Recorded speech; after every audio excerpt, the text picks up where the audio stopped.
I speak to you today with feelings of profound sorrow. The room fell silent before anyone dared to breathe.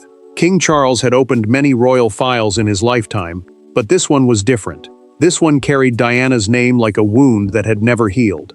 And when the final page named William as the true defender of her legacy, the king did not argue, did not command, and did not hide. He broke down. Before we go deeper into what this really means for the royal family, make sure to subscribe so you don't miss a single update.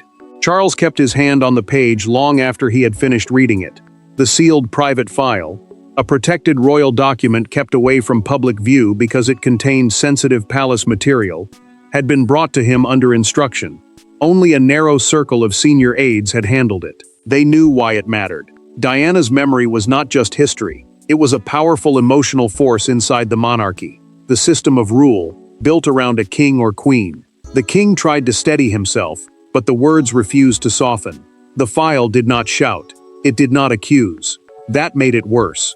It stated that William had become the true defender of Diana's legacy, her values, her compassion, and the unfinished mission she left behind.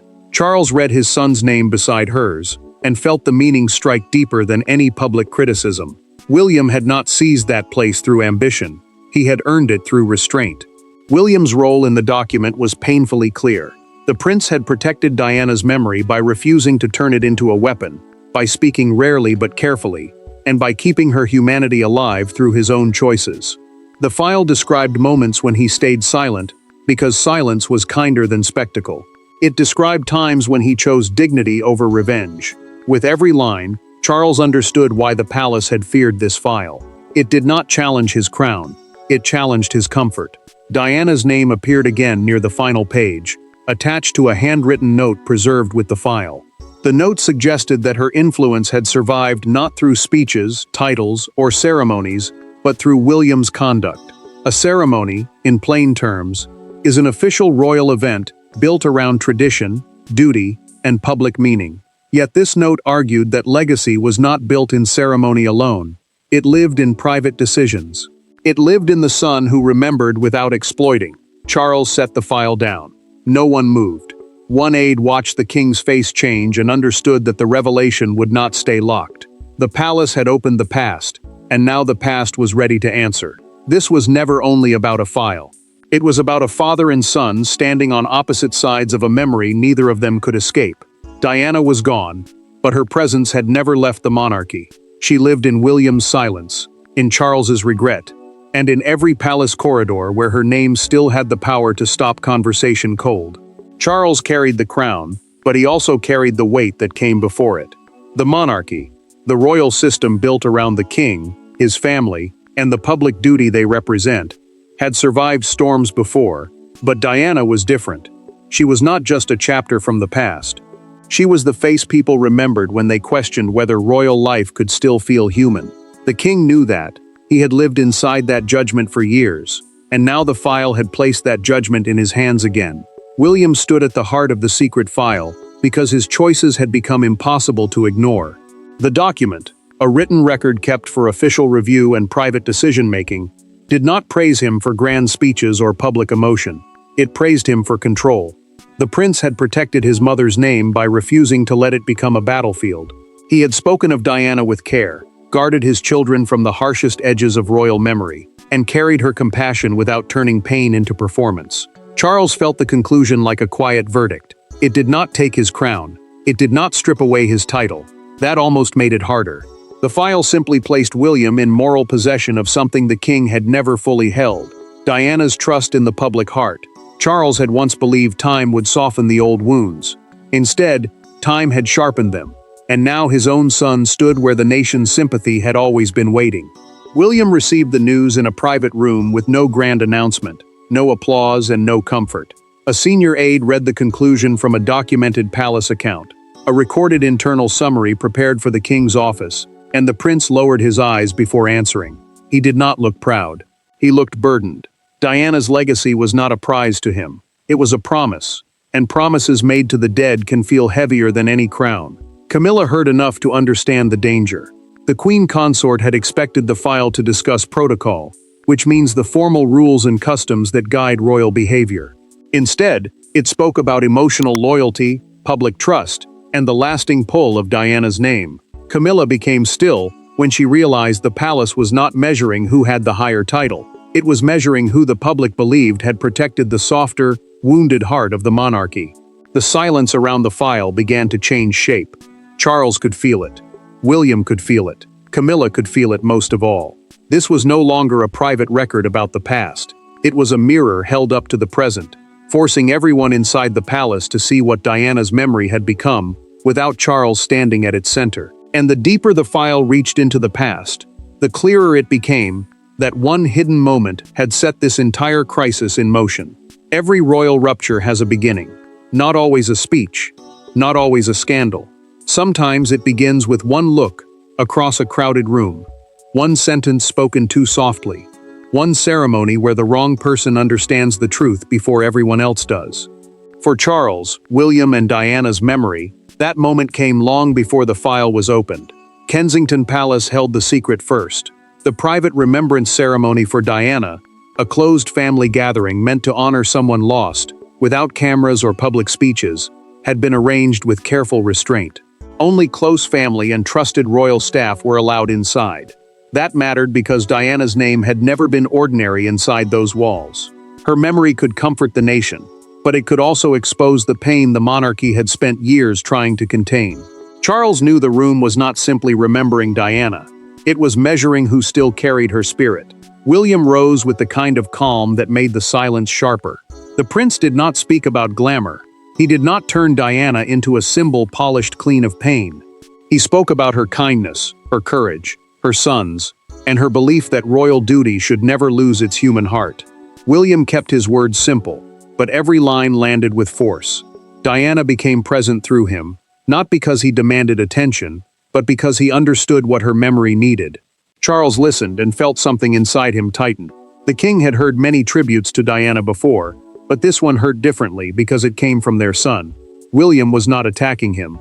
That made it worse. The prince was protecting her without bitterness, and Charles could feel the room moving toward him. The crown could command respect, but it could not command that kind of emotional trust. Diana still had it. William had inherited it.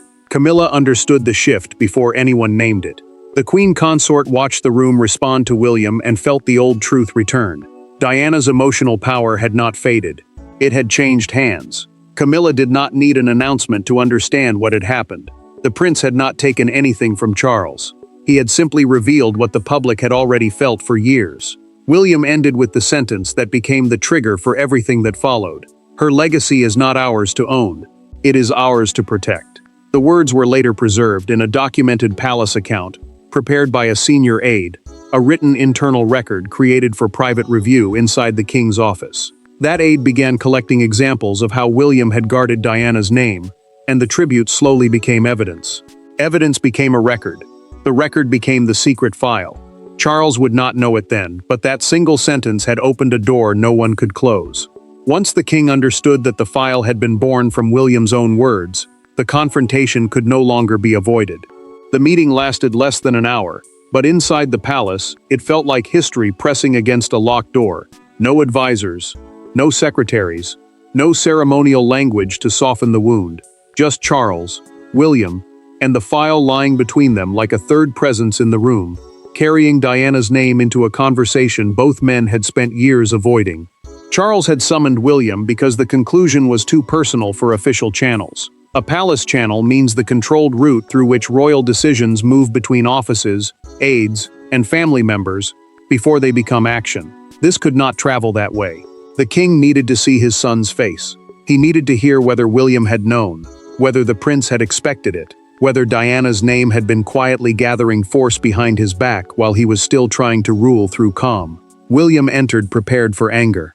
He had expected questions, perhaps even blame, but not the sight of his father sitting with red eyes beside the file. The prince stopped for a moment before speaking.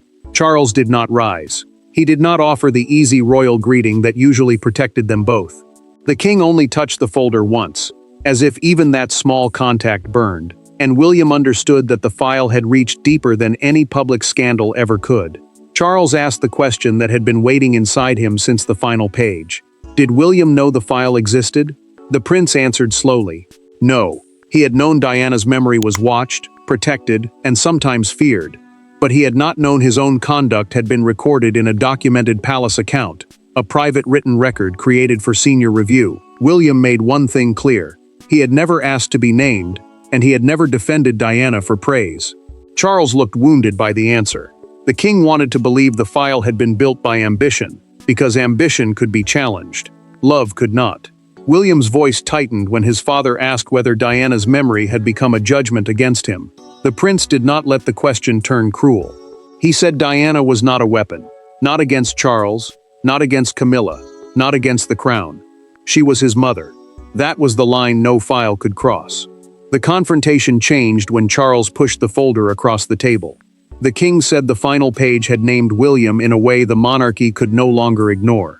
Monarchy here meant more than the crown itself. It meant the whole royal institution, and the public faith that keeps it alive. William placed his hand on the file, but he did not open it.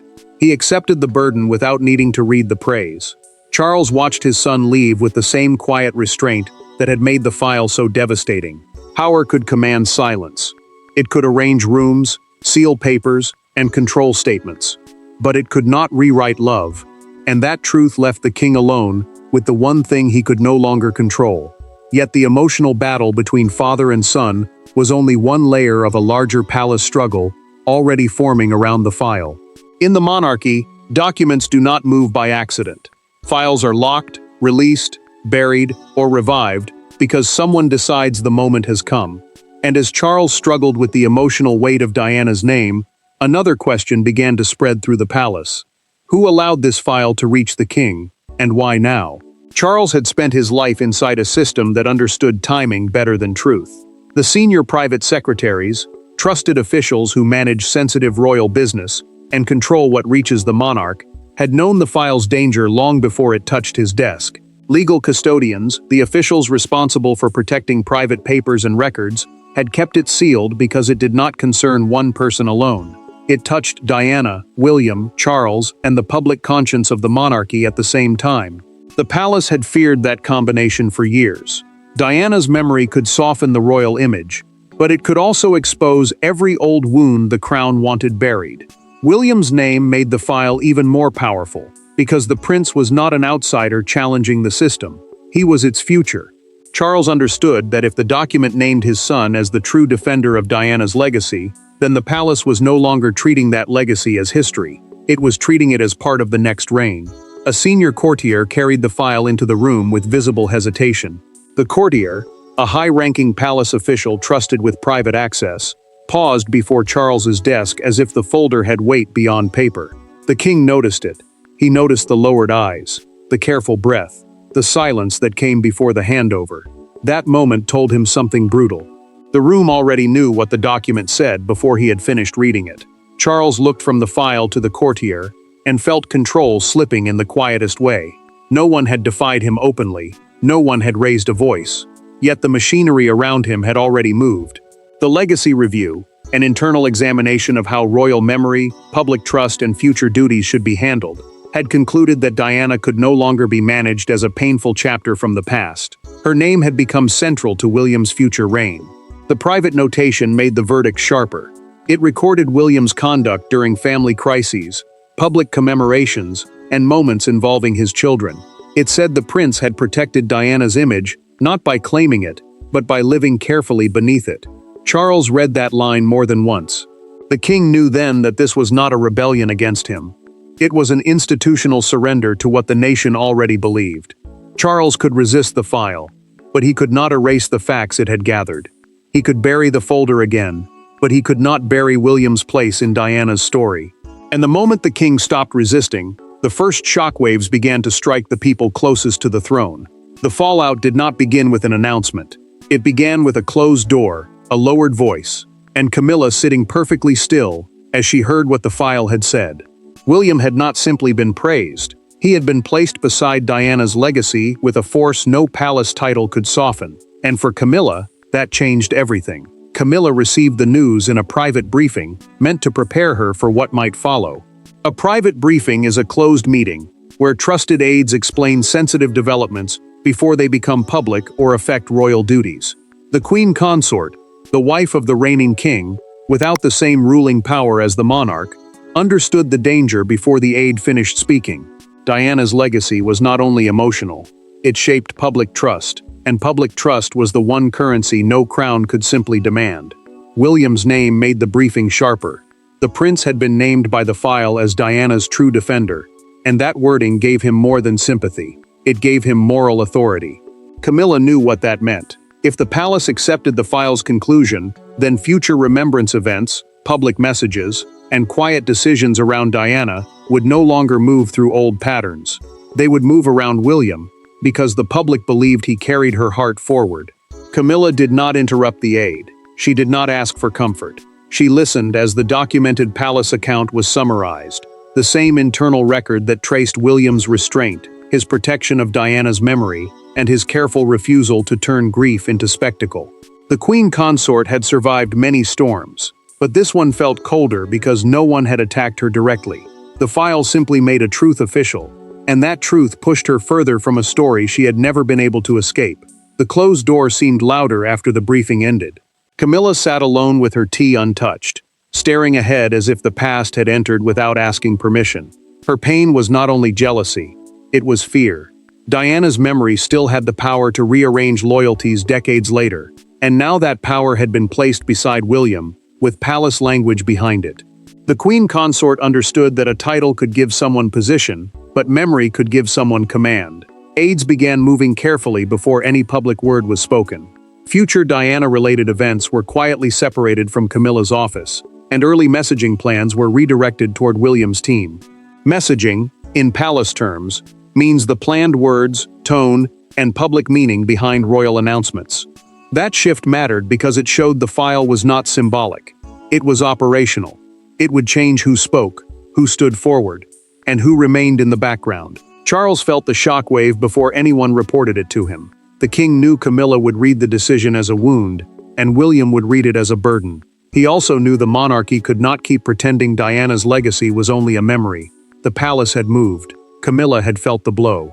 And now Charles had to face William without the file between them. There are moments when monarchy survives not through ceremony, but through honesty. Charles and William met again without aides, without papers, and without the cold protection of protocol. This time, there was no confrontation waiting on the table. Only a father who had been shaken by the truth, and a son who had carried Diana's memory without ever asking to be crowned by it. Charles asked for the second meeting because the first had left too much unsaid. Protocol, in royal life, means the formal rules that keep emotion controlled during official moments.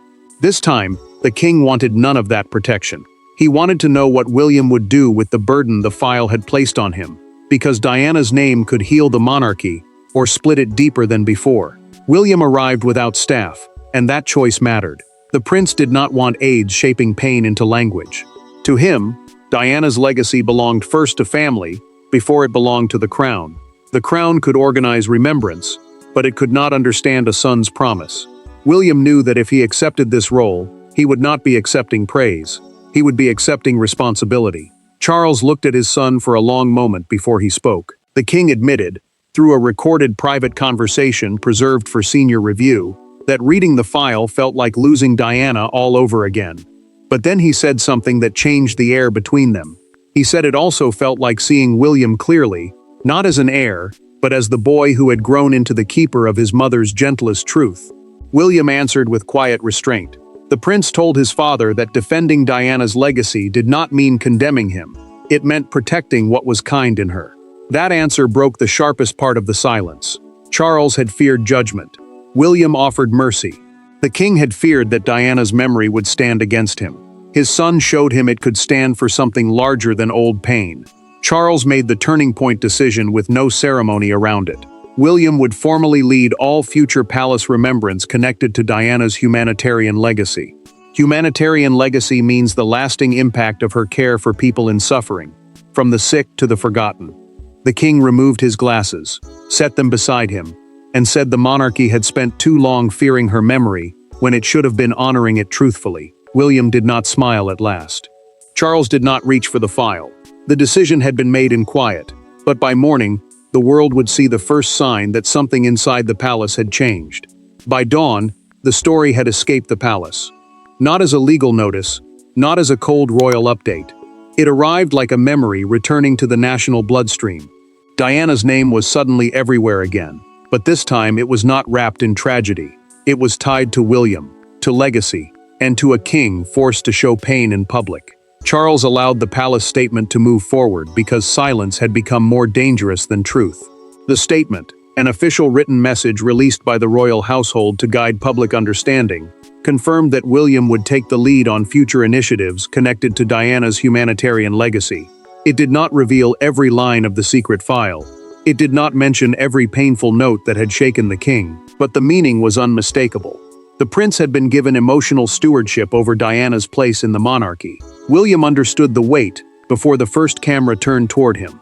Emotional stewardship meant more than managing events or approving words.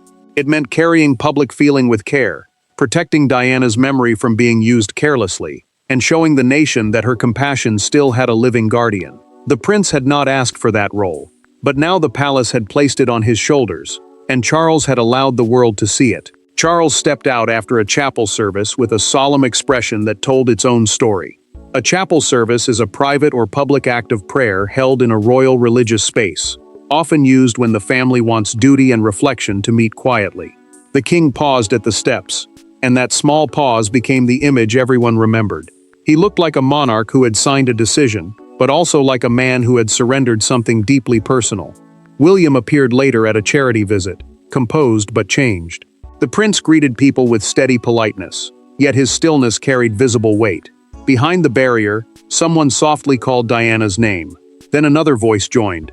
William did not turn the moment into performance. He simply lowered his head for a second, and the crowd understood.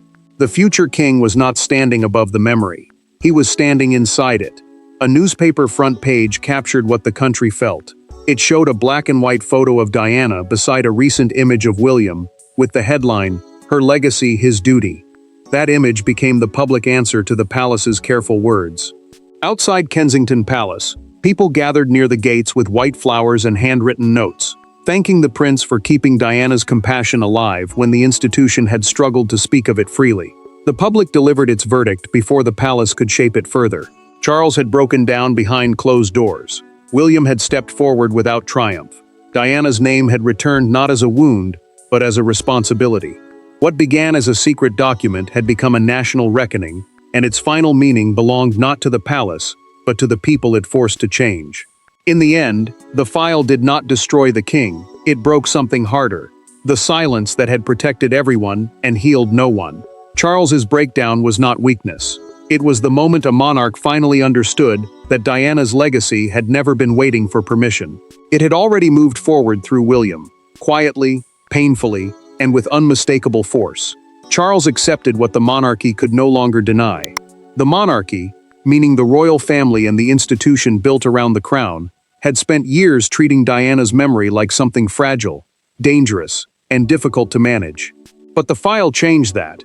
It placed William openly where the public had already placed him in their hearts, as the central guardian of Diana's humanitarian memory, the lasting record of her care for people who felt forgotten, wounded, or unseen. William did not take that place with victory in his eyes. The prince understood that emotional authority is not the same as royal power. Power can be inherited. Trust must be earned. His mother's legacy had followed him through every public silence, every careful speech, every moment when he chose dignity instead of anger. Now the palace had finally spoken the truth that had lived beneath the surface for years. William had protected Diana not by claiming her, but by honoring what was kind in her. Charles remained king, but something inside the crown had shifted forever. The king's authority over the throne stayed untouched, yet the emotional authority around Diana's name now belonged clearly to William. Charles's final private act was simple. He closed the file himself, pressed his palm against the cover, and whispered that Diana's work was safe with their son.